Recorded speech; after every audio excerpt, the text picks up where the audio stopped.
219। दाइंबा को दर्शन और स्थिति सुख संचार।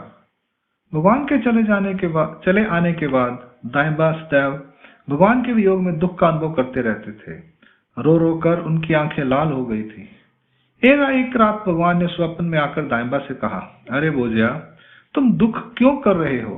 हम कहीं चले थोड़ा ही गए हैं, हम यहीं पर हैं और इस समय विशेष रूप से एलोरा की गुफाओं में निवास कर रहे हैं। इस स्वप्न के बाद वे एक दिन भगवान के दर्शनार्थ एलोरा में आए। भगवान के दर्शन कर उन्होंने उनके चरणों को स्पर्श कर उन्हें दंडवत प्रणाम किया। फिर वे भगवान के सम्मुख बैठ गए। बैठे बैठे उन्हें भगवान से स्थिति सुख का संचार हुआ। थोड़ी देर तक वह उस स्थिति के सुख में निमग्न रहे। जब उस स्थिति का सुख समाप्त हो गया तो उन्होंने अपना दैनिक कार्य संपन्न किया। इस घटना के बाद फिर कभी कभी भगवान के दर्शनार्थ आते जाते रहे। लीला का हेतु। दाइंबा जब बहुत दिनों के उपरांत भगवान के दर्शनार्थ एलोरा में आए तो उन्हें भगवान से स्थिति सुख का संचार हुआ। भगवान के चरणों को स्पर्श करने के कारण उन्हें गंधर्व देवता की विद्या के सुख का संचार हुआ। भगवान ने उन्हें गंधर्व देवता का सुख प्रदान किया था। अंक लीला क्रमांक पूर्वा 219 यहाँ संपूर्ण होती है। लीला क्रमांक पूर्वा 220। सारंग पंडित को सहयोगी धर्म की शिक्षा। पैठन से सारंग पंडित अपने किसी काम के लिए देवगिरी दौलताबाद में आए। उनके साथ ही वहां से देमाइसा और मुकुंद भी आए। देवगिरी आने पर उन्हें पता चला कि सर्वज्ञ श्री चक्रधर स्वामी एलोरा की गुफाओं में हैं। वहां से वे तीनों भगवान के दर्शन करने के लिए चल पड़े। जब वे वहां से आ रहे थे तो रास्ते में महादेवपुर के पहाड़ी इलाके में आम बिक रहे थे। सारंग पंडित ने वहां से कुछ आम और केले लिए और फिर वे नागझरी नदी के पास आए। तब सारंग पंडित ने देमाइसा से कहा, देमाइसा, हम लोग पहले यहाँ भोजन कर लेते हैं और फिर भगवान के पास जाते हैं। इस पर देमाइसा ने कहा, पंडित जी, आप यह क्या कर रहे हैं? इतने समीप आकर भगवान के दर्शन किए बिना पहले हम भोजन कर लें। इस पर सारंग पंडित ने कहा, हमारे भगवान के लिए ऐसा कोई कठोर नियम नहीं है। भोजन करके भी हम उनके दर्शन कर सकते हैं। तुम उन्हें यह जाकर मत कहना कि हम भोजन करके आए हैं। फिर देमाइसा ने कहा, हमारे भगवान से कोई बात छिपी नहीं रहती, वे सर्वज्ञ हैं, सब कुछ जानते हैं। इस पर मोकानंद ने कहा, देमाइसा, सारंग पंडित को भूख लगी होगी, उन्हें खा लेने दो। फिर सारंग पंडित ने बासी रोटियां निकाली और उनके बीच का नरम हिस्सा स्वयं के लिए रख लिया और उनके सूखे मोटे किनारे देमाइसा को दे दिए। सारंग पंडित ने भोजन किया और अपने वस्त्रों को संवार कर आम, केले तथा सोने का एक सिक्का लेकर वे भगवान के दर्शनार्थ चल पड़े। जाते जाते उन्होंने देमाइसा और मोकानंद से कहा, मैं आगे चलता हूं, तुम लोग भोजन करके भगवान के पास बाद में आ जाना। देमाइसा से रोटी के सूखे किनारे चबाए नहीं जा रहे थे, इसलिए उसे खाना खाने में देर लग गई।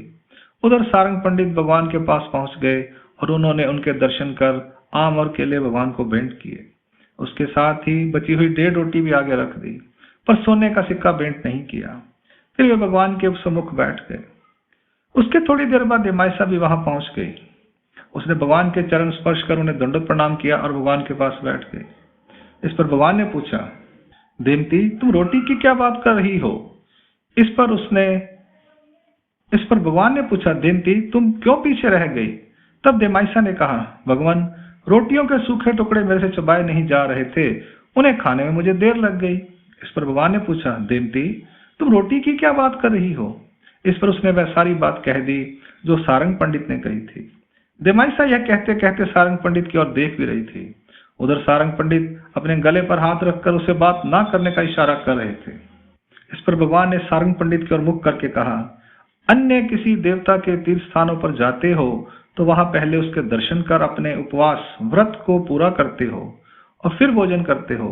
इतना भी ध्यान यहाँ तुमने नहीं रखा। इसके अतिरिक्त किसी को अपने साथ लाने का भी एक नियम होता है कि उसको रास्ते में अकेला नहीं छोड़ना चाहिए। उस धर्म का निर्वाह भी तुमने नहीं किया। भगवान की इस शिक्षा को सुनकर सारंग पंडित को अपने मन में बहुत ग्लानि हुई कि उन्होंने यह अच्छा नहीं किया। फिर भगवान के साथ निभाने के नियम से संबंधित एक चोर की आप बीती घटना सुनाई। एकाकी परिभ्रमण करते हुए भगवान ने एक चोर का भी अंत तक साथ दिया था और उसे बंधन से मुक्त कराया था। लीला का हेतु। इस लीला के अंतर्गत भगवान ने सारंग पंडित को 2 प्रकार की शिक्षा दी है। एक तो भगवान के दर्शनार्थ जाते समय दर्शन से पहले ही मार्ग में भोजन नहीं करना चाहिए। पहले दर्शन फिर भोजन होना चाहिए, क्योंकि भगवान के दर्शन और भोजन स्थान में केवल थोड़ा सा ही अंतर था। दूसरी बात जो सारंग पंडित ने गलत की वह थी अपने साथ आए साथियों को पीछे छोड़कर स्वयं अकेले ही भगवान के पास पहले आ जाना। सांगात धर्म में अपनी साथी की रक्षा करना, उसे अपनी ओर से सुविधा देना और उसे अपने साथ ही ले जाना चाहिए, पीछे मार्ग में छोड़कर आगे नहीं आना चाहिए। सारंग पंडित प्रमादी थे, उनकी भगवान के प्रति आंतरिक श्रद्धा भावना और पूर्ण प्रतीति नहीं थी। पूर्व जन्म की कनक के कारण ही उन्हें परमेश्वर के प्रति क्रिया करने का अवसर प्राप्त हो रहा था। दर्शन से पहले ही भोजन करने के कारण भगवान की अप्रसन्नता को उन्होंने प्राप्त किया और फिर दमाइसा को भी भोजन करने के लिए प्रेरित किया। इन दोषों के कारण जीव को परमेश्वर की प्राप्ति में अंतर पड़ता है और भगवान का भजन पूजन किया और शांत बाइसा को अनिष्ट से निकालकर परमेश्वर भक्ति रूप इष्ट क्रिया में लगाया। इसके कारण उन्हें देह विद्या प्राप्त होगी। उनकी दोष रूप क्रिया का भी नाश संभव हो सकता है।